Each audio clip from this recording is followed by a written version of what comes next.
Well,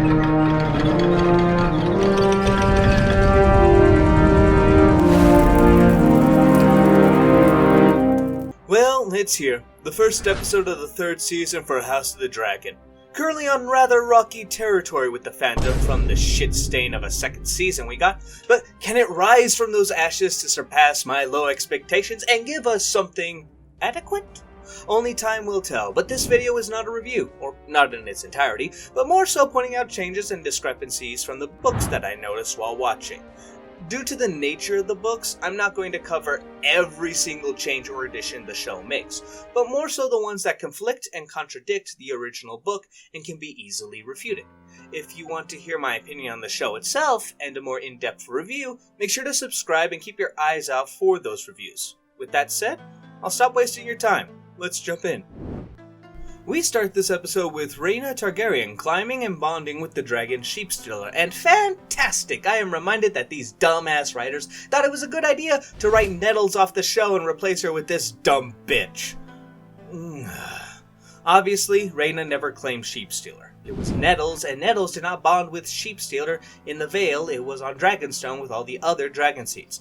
Though I am pretty sure I mentioned all that in the second season, so I'm going to try to refrain from repeating myself. I will not point out that every single scene with Rhaena should be Nettles, unless it really pisses me off. Aemon discovers that his brother Aegon has fled the city of King's Landing, and for some reason decides to almost execute the Maester for no reason. Luckily, the intelligent and chatty Lord Jasper, no bias at all, mentions that Larys is gone as well. While we don't know much about Aegon skedaddling out of King's Landing, it seems most likely that it took place after Aemon had flown off to the Riverlands to join up with Criston Cole. Don't expect a lot of Aegon in these videos though, because we know pretty much fuck and all on what he did in these sneaky days of the war. Regardless of all this though, what I can say is Aemon did not declare himself king after. In fact, he only declared himself Prince Regent. Though he did start wearing Aegon's crown and said that it looked better on himself, so honestly, I 100% buy him declaring himself king. And with these scenes, I am soon reminded that Alicent snuck over to Dragonstone to give up her son's life, which is giving me all sorts of PTSD because of how ridiculous it is. Jace sounds like the audience and talks about how dumb it is to trust Alicent, but he is unaware of just how retarded they made Alicent. So yes, this is all actually happening, and it's ridiculous. Once we're in the Riverlands, we see Daemon in the mud and dirt fighting. Quick question. Why the fuck is Daemon in the mud fighting hand to hand instead of riding his dragon? You could just put those fuckers on autopilot? Also, what battle is this? Once Daemon had secured the Riverlands, he actually flies south to take part in the attack of King's Landing. There was a handful of battles in the Riverlands between the Western and River armies, but Daemon was a part of none of them, at least none that I can remember off the top of my head. In fact, the Lannisters won most of the early engagements, so it's odd to see the Blacks having won this initial one, though in this case they did have Daemon. Eventually the Winter Wolves arrive, and they have Jason Lannister's head. Interesting. So Jason Lannister was wounded in the Battle of the Red Fork and succumbed to his wounds. He was not killed by Roderick Dustin. In fact, the Winter Wolves had not yet joined the Riverlands. But it has to be the same battle, even if they changed it to a black victory instead of a costly green victory, because they make mention that the Lannister forces are still out there. I'm also pretty confident that these battles take place after the Battle of the Gullet, which we can talk about a bit later, but that means like in previous seasons when events take place, they're being messed as far as the time, but it shouldn't be too crazy. Alright, now it seems that the Dragonseeds, Ulf, Hugh, and Adam, minus Nettles, were placed in waiting near Harrenhal to ambush Vhagar. In actuality, they were at Dragonstone, and quickly were sent off to the Gullet once that battle began. They also never interacted with Aelys Rivers, and I have no fucking idea what that antler person Bigfoot thing was. Now, Jace locking Rhaenyra in her chambers. There is no mention of this, and I'm very mixed on this. Jace does it by reminding Sir Laurent he is to protect the queen from all dangers, including herself, which is some bullshit, because that's the one thing a Kingsguard cannot protect their liege from. And by that same logic, Sir Laurent should have chucked his cracker Velaryon ass in there with his mom. I'm mixed on this change. I think I need some time to think about it. Oh, we also get a little scene between Alicent and Aemond. On one hand, I hate this scene because Alicent isn't Alicent. She is a skin changer pretending to be someone who is better than herself. But I do like the back and forth of her trying to convince Aemond to leave, and funny enough, there is some logic to it for once. It makes sense for Aemond to stay and protect King's Landing, but that shackles their greatest asset, and it's only a matter of time until all of the other dragons show up and gang up on him. It kind of is the best choice to go out and fight. I will say her little comment about how Harrenhal is a mighty fortress that withstood Dragonfire before got under my skin, because Harrenhal, quite famously, did not withstand Dragonfire at all. In fact, a lot of its towers are melted and twisted because Aegon the Conqueror fucked that shit up with, guess this, Dragonfire. Yeah, that isn't that bad. What the fuck is that?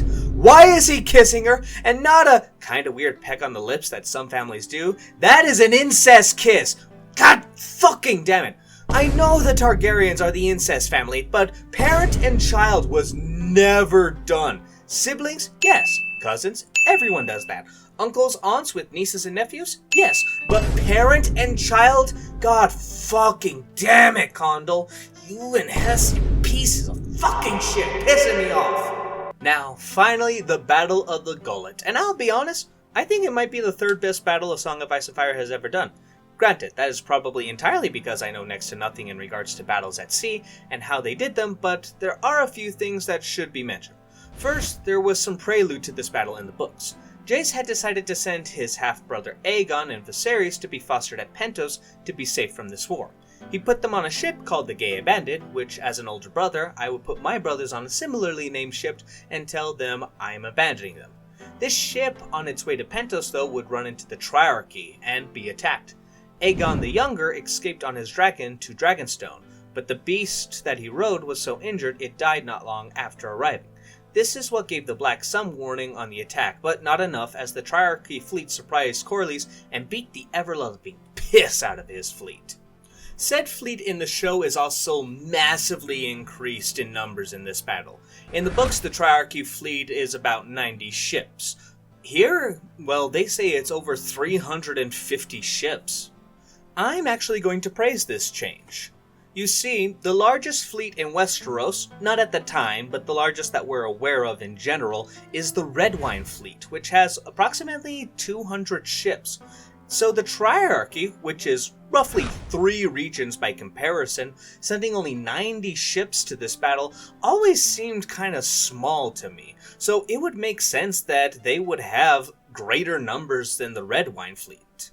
We don't know the size of the Velaryon fleet in either the show or the books, though, and how it compares to the Triarchy's attack.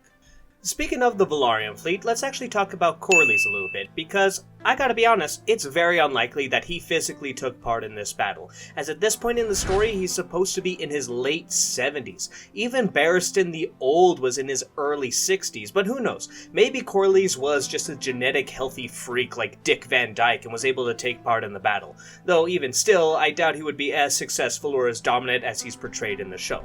Also, real fast, his sword. I wanted to comment on it because you'd expect him to use a straight long sword like many of the others, but it's actually curved. Kind of like a cutlass, though not entirely the same thing.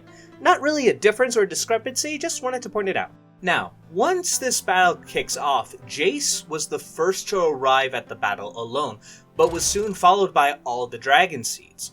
Why the Dragonseeds took longer to arrive isn't really stated, but it can be inferred that it is because Jace, having one of the youngest dragons, and smaller compared to the massive ones the Dragonseeds were on, was able to arrive much faster, and also because he's a more experienced dragon rider, was able to be more confident and command his dragon.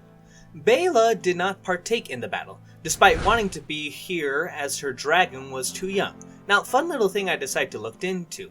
The youngest dragons to have been in battle, and actually fought, I don't count Stormcloud because all they did in the book was die, the youngest would be Vermax and Tessarion, Jace and Daeron's, both, who were 16 at the time, compared to the 14-year-old Moondancer Baela Targaryen in the books, which presumably means that battle maturity for a dragon is 15, maybe older at 16.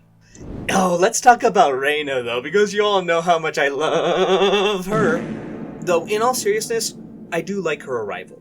It feels very contrived, her showing up exactly when the Battle of the Gullet happens to be taking place, but showing how massively inexperienced she is as her dragon starts to burn both Velaryon and Triarchy ships, and Jace and Bela having to intervene only to realize who she is, so they can't really do much for risk killing her. I really like it. I really do. In general, I also like how much they limited the dragons in this battle to make it a little more interesting. Because in the books, when you got like 5 fucking dragons taking part, it turns into a massive victory for the Blacks.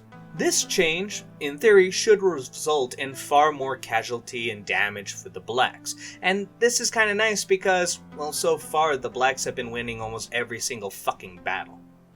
Now, we mentioned Jason Lannister was killed off-screen earlier in the episode, and it looks like his twin brother Tylan was killed somewhat on-screen, being thrown off the ship by Lothar. Now, Tylan was not in the Battle of the Gullet. He spent the entire war in King's Landing, except for one little vacation trip to Essos, but that's not happening yet. If Tylan did die from being thrown off the boat by Lothar, I'm going to be pissed. He has some pretty impressive stuff in the books, but I'll hold off until his death is confirmed. Let's talk about my favorite change from the book, though, and that's the death of Lothar. You see, Lothar in the books doesn't die. He's just the guy who was in charge of the Triarchy and sends their fleet into the battle. Though after the battle, he lives and retreats back to the Triarchy, and actually a civil war breaks off, because a lot of the guys think that he sent their ships into battle instead of his own to make his region more powerful. So, there's some stuff there. But back to the show. Lothar obviously doesn't survive. She's drowned and stabbed. Or he? Because they... Fuck, that's still confusing. I'm just... Since the actor identifies as a woman, I'm going to call it a she, alright? Fucking hell. But anyways, I've been critical of a lot of the casting. Most of the time it's in appearance. Very rarely is it the acting capabilities. And even sometimes when I'm really pissed, it's usually the writing that can be blamed, not the actors. But Lothar's actress is so garbage. Like, fuck me, there's a reason why you don't grab mediocre YouTubers and cast them in a show like this. Oh god, I'm gonna be replaying that shit. It gave me flashbacks, in a positive way, to when the Snan snakes were butchered in the original series. Oh man, good times.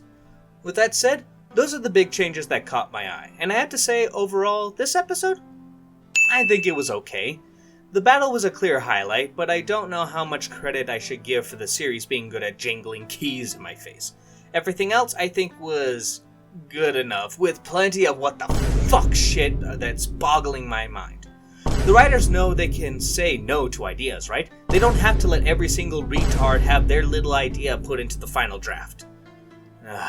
Anyways, let's see how this series goes. Until next week, be safe, and I hope you all have a wonderful night.